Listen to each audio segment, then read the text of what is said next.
you've had the opportunity to work with quite a few highly acclaimed artists, sort of Tony Allen, Terry Walker, Mm-hmm. Timothy. How would you say that these collaborations have sort of influenced you? And what are some of the new artists emerging in the UK rap scene at the moment? Would you consider collaborating with them? The artists really haven't influenced me. Yeah. No, not in that respect, because I'm highly acclaimed too. So Yeah. people are, enjoying working with me. So it's more about, it's not about influencing each other. It's more about enjoying each other's space and time. And it's nice to work with someone like Damon Albarn and see how he works. It's nice to work with Pee-wee Ellis, right-hand man for James Brown, and see how he works and see that he's comfortable with what you're doing. That's a real nod on your, so that's cool. As far as collaborating with artists, I've been collaborating with international artists for the last 15 years. So I've stopped just thinking of music in regards to UK and the world. I think of music internationally. So if I want to do a record with someone in Amsterdam, am I going to do a record with someone in Utrecht or someone in, another part of Holland? It just depends. So as far as working with UK artists and stuff, I've always worked with UK artists. But the thing is, I change the parameters. So when I work with UK parameters, I might work with up and coming. I consider musicians to be artists too. So I've always worked with UK musicians. As far as the future, I've worked with quite a lot of UK artists. I'm kind of looking forward to it, really. I think there are great artists like Maestro. I think is really coming into his own right now. There's a young MC called Scandal, who I think is ferocious. I think he's really, really great. Obviously Ricochet Kalashnikov is legendary.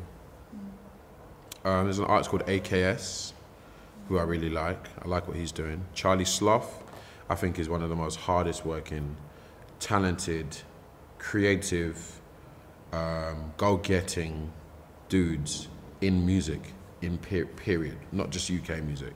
So Rosie Gabor, got to work with her recently.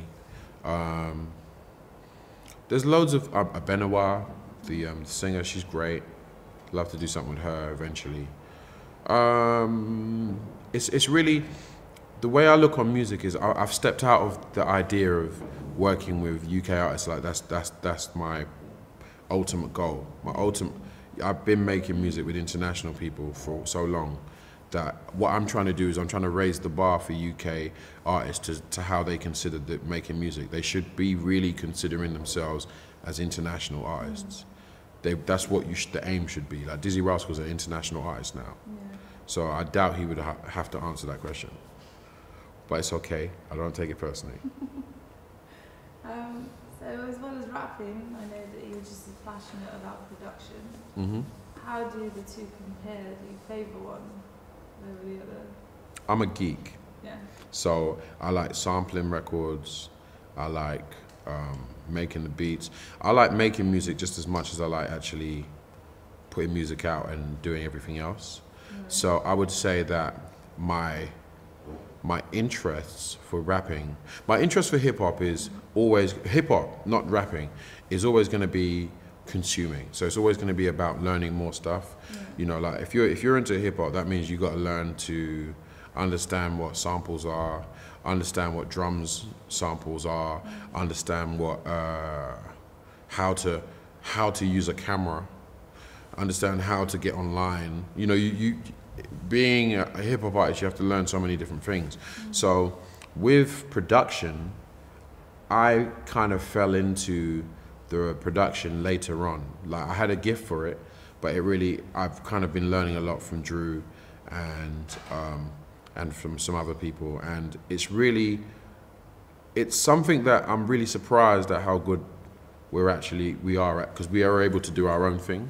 So it's something that I'm interested in just as much as rapping, and I probably am going to develop it a lot more. So you mentioned Drew. Who else do you see yourself learning from? What, musically? Yeah. I mean, my musicians in my band, Yeah.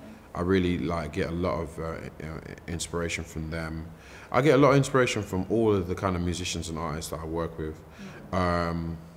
The thing about our production technique is our two production techniques are very different.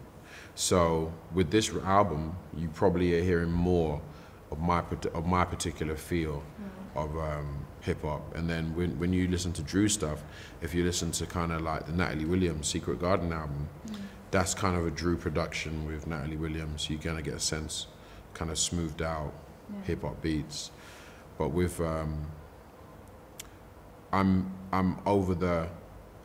so involved in the production aspect. But what I didn't want to do in the years before is I didn't want people to really know that I did the beats, because I felt like I didn't really want people to kind of plague me with like, you know, can you do some beats? And there's something in what I'm trying to put across in this album is for artists and MCs to take it more seriously. Because at the moment I feel like, to answer your other question, I feel like MCs are just rapping over beats like it's a piece of bread. So yeah, shouts to Stonebridge, shouts to Britain. It's like, what? It's a piece of music. Like, you're making a piece of music that's 50 years from now someone could look at and try and understand what our time is. Is this the best representation of what the best you can do? No, it isn't.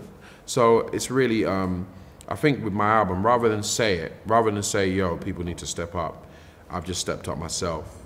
And I'm saying, look, here's a standard of like quality sounding music, production, mixed, mastered, lyrics, voicing, arrangement. There you go. Here's something you can buy into and do better than that. I don't expect you to do to come back and beat me up. I expect you to knock me out completely. Like, just do better. Let there be a standard, because there hasn't been a standard for a while. And I think hip hop wise, we've been a bit, hip hop wise, I think the hip hop community has been knocked sideways confidence wise by what's happened with the grime guys and with the commercial success of certain things. And I think a lot of hip hop guys are feeling like they just can't get a look in. Like, hip hop's not something that's viewed as interesting. And I'm coming along to say, no, let's get everything straight. You lot do that, respect to that. We do this, respect to that. We can all get along, or we can not get along. But this is a standard, not that. That's where we're coming from right now. Traveling so many different places around the world, what has been your sort of most treasured moment touring? My most treasured moment, it's really hard, you know. Yeah.